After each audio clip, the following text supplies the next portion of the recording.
Buenos días, amados. Aquí estoy nuevamente con vosotros en esta última sesión de la Escuela del Alfarero en relación al tema la oración en tres dimensiones.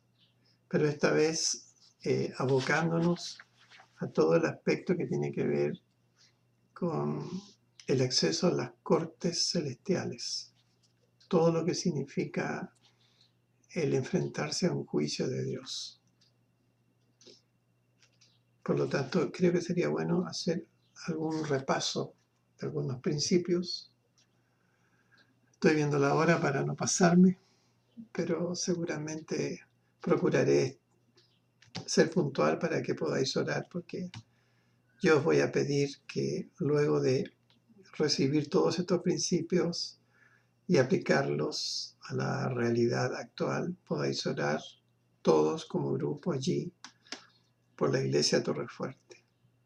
Acceder a las cortes celestiales por la Iglesia Torrefuerte, nuestra Iglesia amada, para que el Señor la levante y la restaure a su propósito original, a su identidad inicial, y podamos reencontrarnos en lo que somos como Iglesia y en lo que significa el llamado de Dios para nuestra amada Iglesia. ¿Vale?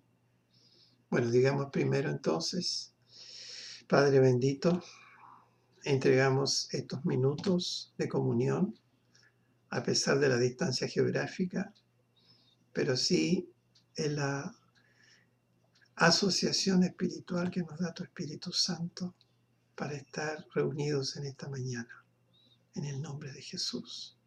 Amén. Bueno, en primer lugar, digamos que los seres humanos nos movemos en dos dimensiones que están vinculadas, el mundo natural y el mundo espiritual.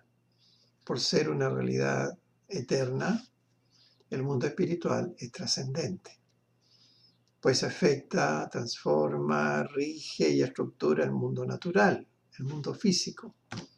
Por esta razón, lo que sucede en el mundo espiritual e invisible determina la historia del mundo natural visible. ¿Está claro? Ahora, el mundo natural consta esencialmente de dos reinos, el reino de la luz, el reino de Dios, y el reino de las tinieblas. Cuando hablamos de estos dos reinos antagónicos, estamos refiriéndonos a sistemas de gobierno que buscan establecerse y regir en los corazones de los hombres. Estamos refiriéndonos, por lo tanto, a una realidad que, aunque no veamos, es una realidad espiritual que vivimos cada día. Somos espíritus vivientes que podemos tener comunión con el mundo espiritual. Entonces, de la misma manera que los ciudadanos de un reino están sometidos a las leyes de sus gobernantes en el mundo físico, un reino espiritual existe con el propósito de gobernar a través de una estructura de poder, de pensamiento, de conducta, sometiendo bajo este gobierno a sus ciudadanos. Por lo tanto, Dios es gobernador y Él ha dado leyes para el bienestar común de sus criaturas. Por lo tanto, además de las leyes físicas, que más de alguna vez las hemos estudiado, las leyes para el reino animal, están también las leyes morales, que son las leyes que Dios entregó a Moisés en el monte Sinaí, pero también las mismas leyes están escritas en las tablas de nuestros corazones, en las tablas de los corazones de todo ser humano, conozca el Evangelio o no lo conozca. Por lo tanto, la conciencia es un elemento, y eso ya lo vimos, en nuestro espíritu, que nos determina lo que es bueno y lo que es malo, según esas leyes que están escritas en nuestros corazones. De tal manera que ninguna persona podrá justificarse por lo que haya hecho, porque esa ley que está escrita le va a juzgar. ¿Vale? Entonces, la justicia es un estilo de vida. El reino de los cielos, el reino de Dios está establecido en torno al trono de Dios. En este reino toda verdad es perfecta y absoluta. El Salmo 97, 1 al 6 dice: Jehová reina, regocíjese la tierra, alégrese las muchas costas, justicia y juicio son el cimiento de su trono. Los cielos anunciaron su justicia. O sea, la justicia es una de las manifestaciones de Dios mismo, pues Él es justo. La justicia está latente sobre nuestras vidas. Y aunque somos justificados y tenidos por justos ante Dios, por su gracia, y esto se llama justicia posicional, por lo que Cristo logró en la cruz. Es una posición que Dios ganó para nosotros y todo aquel que cree en Cristo está justificado. Y esto se llama justicia posicional. Pero esto no es todo. Sin embargo, no gozamos de los beneficios de la justicia hasta que Dios la establece en nuestras vidas. Es decir, debemos disponer nuestra vida para vivir en justicia. O sea, esto se llama la justicia disposicional. Esto habla de la actitud. Esto habla de la disposición del alma. Y esto a través de una actitud de humildad, de quebrantamiento, de dependencia de Dios, de búsqueda de Dios. De ahí que sea tan importante el arrepentimiento y la vida quebrantada, sin lo cual esa justicia disposicional no puede permitirnos acceder a un estilo de vida en justicia. Una cosa es lo legal, la justicia posicional que Cristo conquistó para nosotros, pero lo otro es la justicia disposicional, esa disposición de humildad, de quebrantamiento, de arrepentimiento constante como estilo de vida. Cuando se unen, por lo tanto, la obra de Cristo, posición, justicia posicional, y la justicia disposicional, es decir, la disposición o actitud de nuestro corazón, entonces adoptamos una disciplina personal para quebrar hábitos de pecado, reemplazarlos por aquellos que agradan al Señor y llegar a ser personas justas. De esta manera damos testimonio de la verdadera salvación que hemos recibido. Entonces, entender y practicar la justicia de Dios cambiará radicalmente nuestra forma de vivir. No es un concepto, sino el estilo genuino de vida que todo ser humano necesita vivir para gustar de la bendición y ser libre de ataduras. No es hacer buenas obras religiosamente para ser buenos o mejores personas. No. Es simplemente que porque somos íntegros y humildes en Cristo, podremos ejecutar sus obras buenas, sus obras vivas. Por ello, la justicia es la consecuencia de manifestar la obra de Cristo en nuestras vidas en el poder del Espíritu Santo. O sea, Él vive su vida a través de nosotros, a través de nuestra rendición incondicional, en una actitud de quebranto, humillación, humildad. ¿Vale? Entonces la salvación es un proceso que nos lleva a establecernos en mayores niveles de justicia. No basta con una decisión. No basta con un genuino arrepentimiento en un momento dado. El arrepentimiento es un estilo de vida. Por lo tanto, la salvación es un proceso, ¿ya?, que nos lleva a establecernos en mayores niveles de justicia. De esta manera, nuestra justicia puede ser como la luz del alba, que va en aumento, o como el sol del mediodía, donde no hay sombra. Importante que la justicia sea como el sol del mediodía, donde no hay sombra. Esa sombra habla de que todavía hay cosas pendientes. Pero fíjate lo que dice la palabra en Jueces 5:31. Los que te aman sean como el sol cuando sale en su fuerza. Entonces, cuando el trono de Dios es cimentado verídica, eficazmente en el corazón de una persona que vive en justicia, todo lo que pertenece al reino de Dios es atraído hacia esa persona, porque allí está el trono de Dios manifestándose. Entonces, aquí empieza el conflicto. El conflicto es que, así como el amor de Dios no deja de amar, su justicia inevitablemente juzga. El propósito de esta justicia es alinear nuestras vidas a los parámetros de Dios. Por un lado, establece el reino de Dios y su gobierno sobre la tierra, sobre nuestras vidas, y por otro, sentencia lo que se opone a su reino. El diablo sabe esto, y él puede ser el antidicos, el que puede ir delante de Dios a acusarnos por cosas que en nuestras vidas están pendientes, que no han sido arregladas.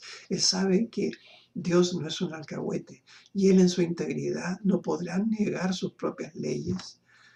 Por lo tanto, si el diablo hace una demanda en nuestra contra por cosas que tenemos pendientes y por las cuales somos nosotros responsables, Dios no podrá enviar su bendición sobre nosotros. La bendición de Dios será entorpecida por nuestros propios pecados o por nuestras iniquidades propias o nuestras iniquidades generacionales o de familia que no han sido arregladas.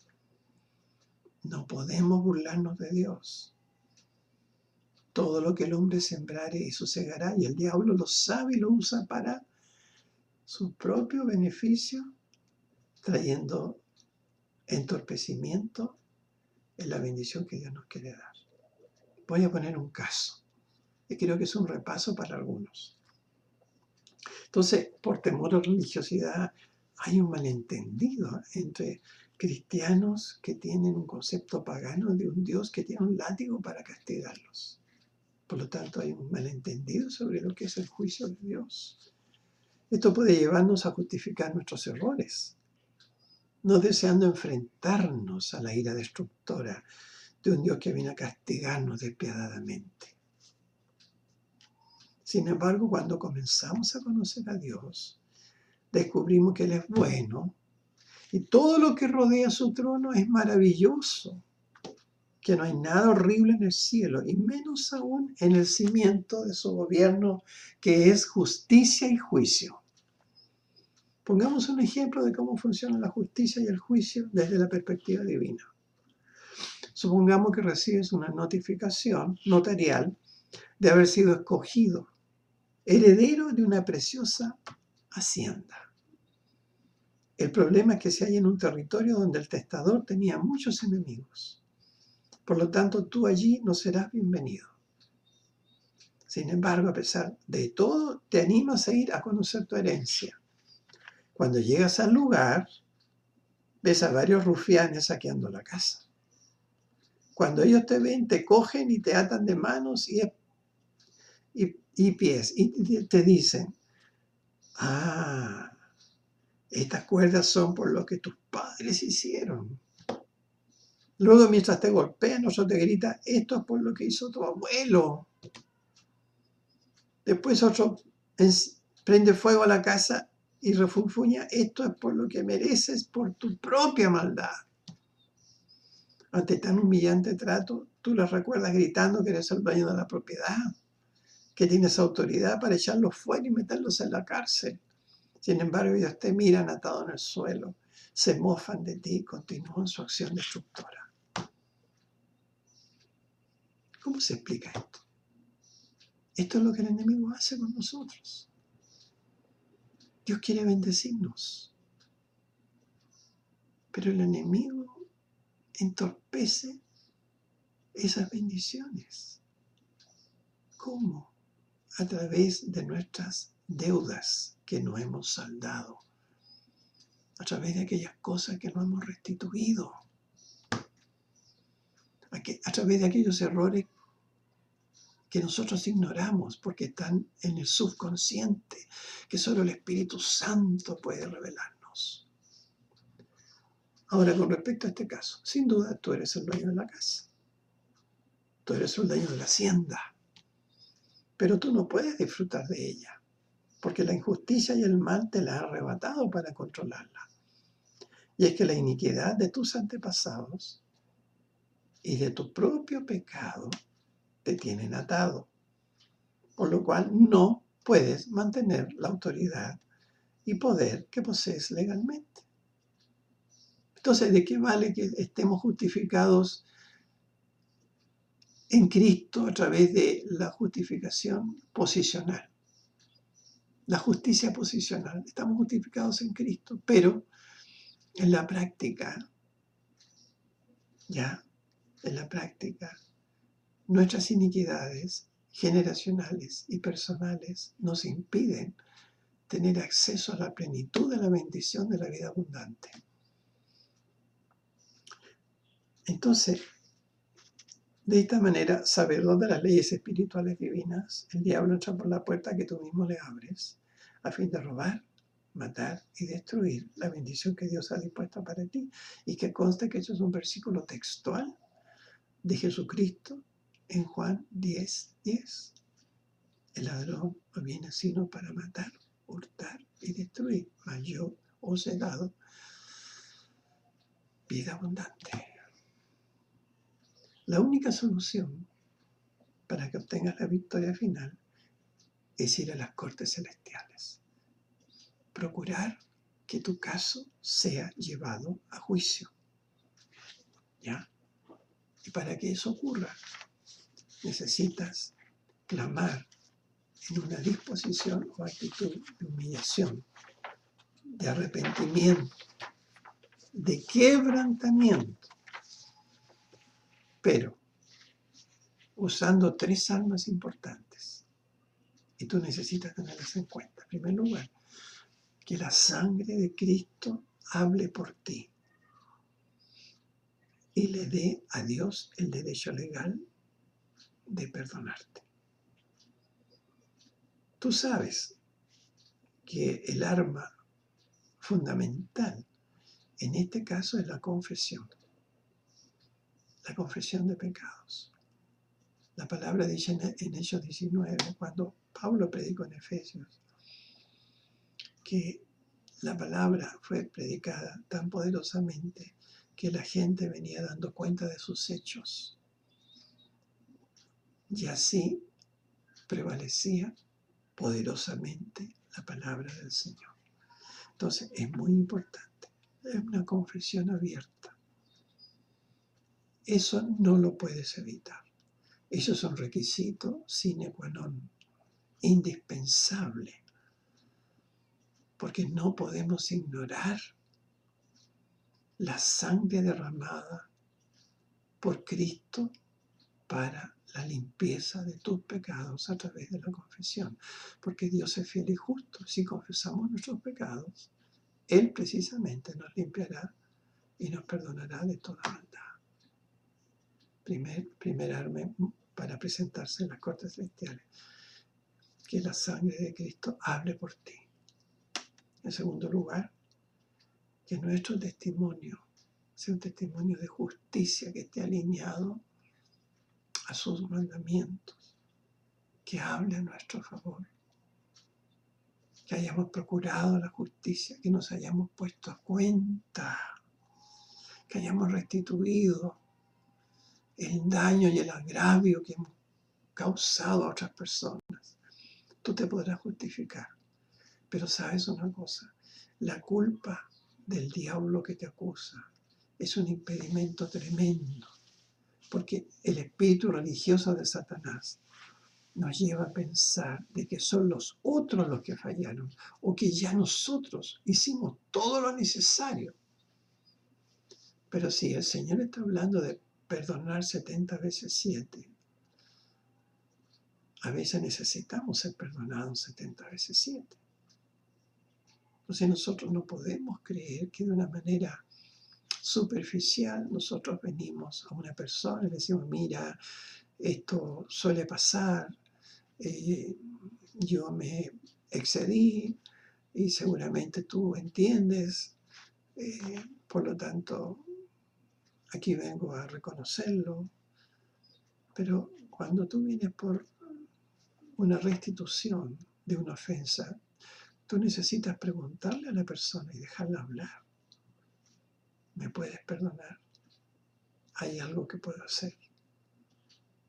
Y tú necesitas depender de ese silencio antes que la persona responda y depender en silencio de que la persona responda y te diga su parecer.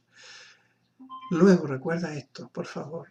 Cuando tú vas a restituir, la persona tiene que ver tu quebrantamiento y tu arrepentimiento. Tiene que ver el hecho de que tú te identificas con ella y que tú has llegado a entender cuán agraviado te sentiste. Cuando eso ocurre, cuando ese testimonio llega a la persona ofendida, ahí viene el perdón verdadero que tú necesitas recibir, porque tú sí necesitas recibir ese perdón. ¿Vale? Entonces ahí tenemos ya dos armas que derriban toda oposición y toda demanda del diablo. Pero un tercer argumento importante en el aspecto legal es el hecho del testimonio que tú has dado en cuanto a tu renuncia, tu compromiso por Cristo. ¿Qué es más importante para ti el día domingo? ¿Ir a la iglesia o ir a un partido de fútbol? ¿Qué es más importante para ti? ¿Cumplir con las responsabilidades que te han encomendado para estar allí un día domingo enseñando o cumpliendo con alguna responsabilidad? ¿O simplemente a última hora endilgarle a otra persona que se haga cargo de lo que te corresponde a ti y tú simplemente no vas? Ahora, esto no habla de un sacrificio por beneficio del reino. Una persona así no tiene autoridad para presentarse en la corte de los cielos. Esto no es un juego, hermanos. Aquí estamos hablando de situaciones legales, estamos hablando de tu propia vida que está siendo acusada por el enemigo de nuestras almas, por quien o contra quien Jesucristo en persona se presentó en la cruz por tu vida y derramó su sangre por ti. Entonces, ¿cuándo vamos a entender que la vida cristiana no es religión, no es un juego? Es un asunto de prioridades, de vida o muerte. ¿Ya? Más aún, si tú eres padre de familia, madre de familia, abuela o abuelo, o tienes un ministerio dentro de la iglesia, como líder de la iglesia, porque tú eres un referente y una inspiración para otros. Lo que tú hagas implicará una semilla que luego la verás cosechada y manifestada en los que están a tu alrededor. Por lo tanto, aproximándonos a la conclusión. Entonces, la única solución es que vayas a la corte de los cielos, por tu hacienda en este caso, porque la injusticia y el mal te la han arrebatado. Y es que la iniquidad de tus antepasados y de tu propio pecado te tienen atado, por lo cual no puedes manifestar la autoridad y poder que posees legalmente a través del sacrificio de Cristo, justicia posicional. De esta manera, sabedor de las leyes espirituales, como ya decía, el diablo gana ventaja. La única solución para que obtengas la victoria final es que tu caso sea llevado a juicio.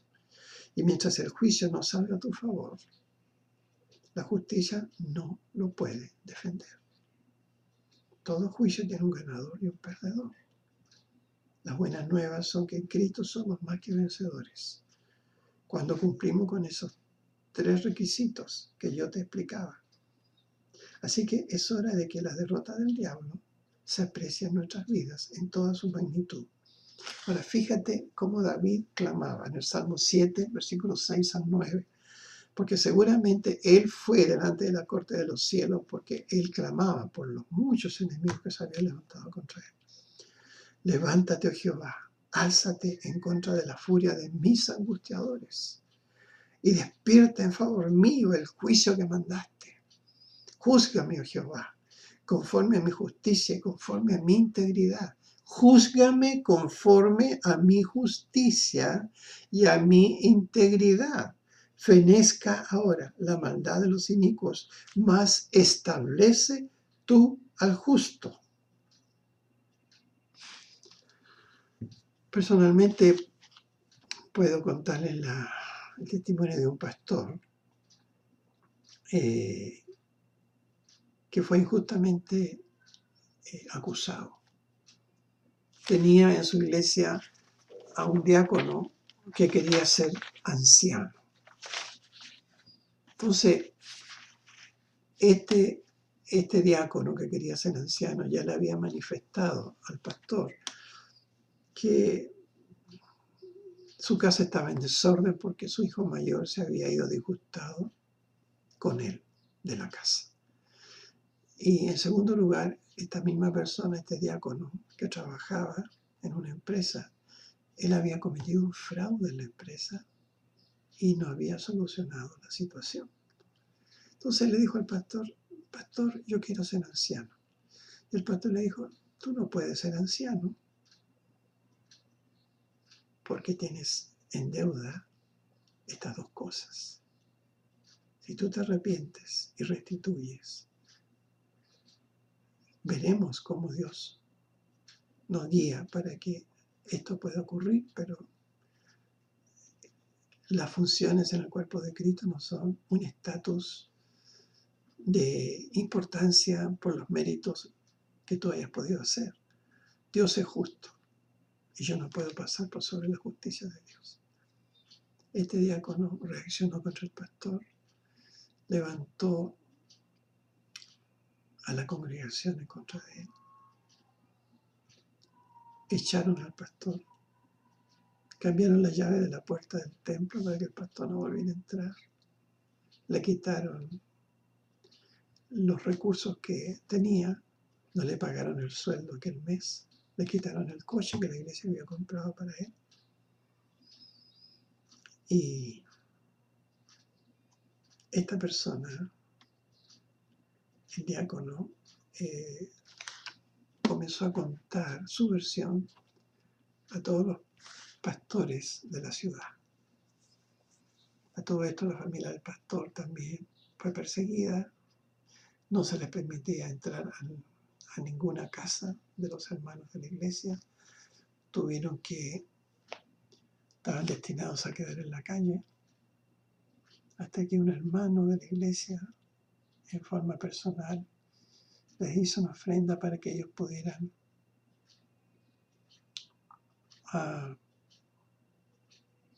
alquilar un piso en otra ciudad cercana, porque el pastor dijo, yo no me voy a ir hasta que esto se aclare.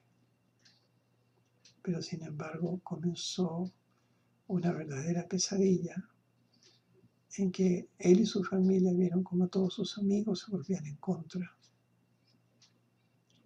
Y como los pastores se volvían en contra, cómo quedaron solos, cómo era llamado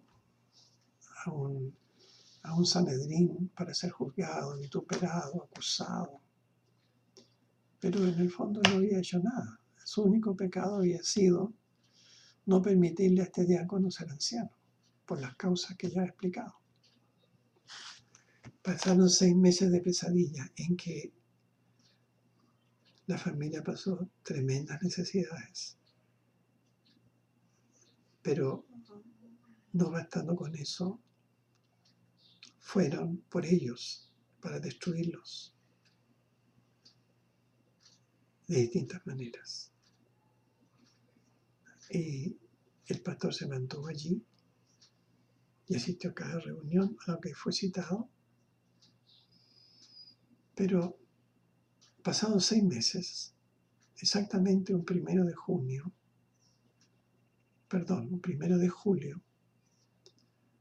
la esposa del pastor tuvo una visión en que Dios decretaba levantar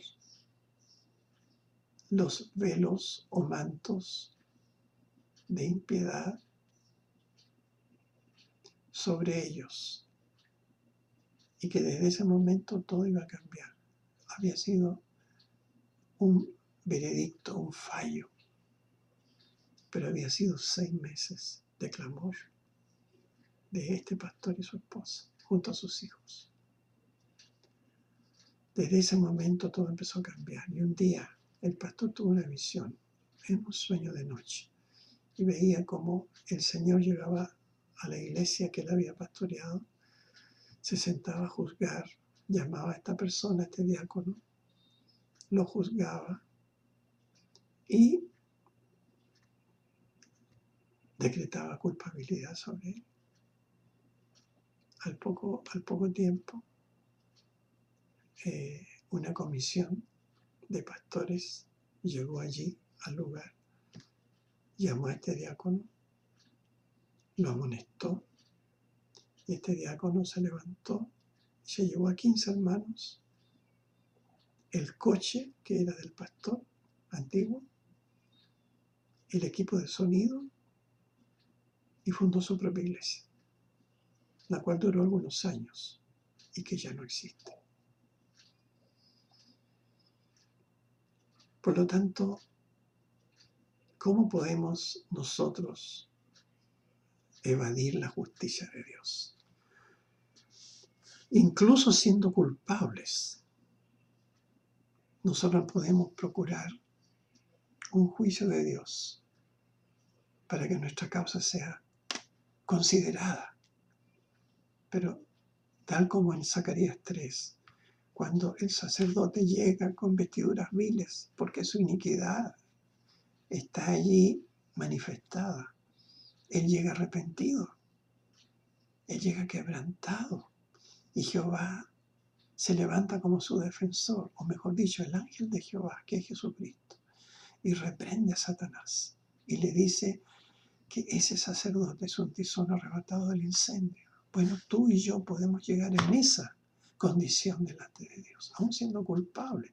Pero si la sangre de Cristo habla por ti, por tu propio arrepentimiento, quebrantamiento, si verdaderamente tú has comenzado a vivir en justicia, has comenzado a restituir, a alinearte a los mandamientos de Dios, si verdaderamente tu compromiso con Cristo ha sido tomado en serio como para cumplir con las responsabilidades de la iglesia o del reino de Dios, eso va a hablar a tu favor. Eso va a hablar a favor de cualquier sacerdote que siendo culpable se presente delante de Dios. El enemigo será callado y las vestiduras viles serán quitadas y la mitra limpia Dios derramará sobre la cabeza, sobre todo el ser de esa persona, y luego será vestido con ropas de gala. Aunque la amonestación y la exhortación vendrán como una señal de amor para alinear su vida y no volver a caer en lo mismo de antes. Es el tiempo. Vienen tiempos difíciles a la tierra y no necesitamos ser profetas para hablarlo. Por lo tanto, en el nombre de Jesús, yo te llamo a que clames con todo tu corazón en esta hora, por tu vida, por tu familia, por la iglesia Torrefuerte, por tu ciudad, por lo que Dios te indique. El Señor sea contigo. Oremos. Padre bendito, honramos tu nombre y te damos gracias por las maravillosas y efectivas herramientas que tú nos das para la destrucción de fortalezas. En primer lugar, el nombre de Jesucristo, el Señor. En segundo lugar, la sangre del Cordero, que nos cubre, nos limpia y habla por nosotros delante del trono de Dios. En tercer lugar, la palabra santa de Dios que habla o que se manifiesta como antorcha profética en lugar oscuro. En cuarto lugar, el poder del Espíritu Santo, en cuyo poder y comunión nos movemos. Y en quinto lugar, la palabra de nuestro testimonio, para que nuestro testimonio sea firme en un nivel alto de justicia. Padre bendito, oro por cada uno de mis hermanos que me oyen en esta hora. Te pido, Señor, que transforme sus vidas. Así como cuando oramos por avivamiento. Yo digo, sí, Señor, trae un avivamiento a tu refuerzo. Pero eso implica un terremoto que nos haga mover el piso debajo de nosotros, que todas nuestras obras, castillos, sueños e ilusiones se derrumben y tú puedas construir tu propia obra a través de nosotros. En el nombre de Jesús de Nazaret. A ti sea la gloria, amado Dios. Amén. Amén.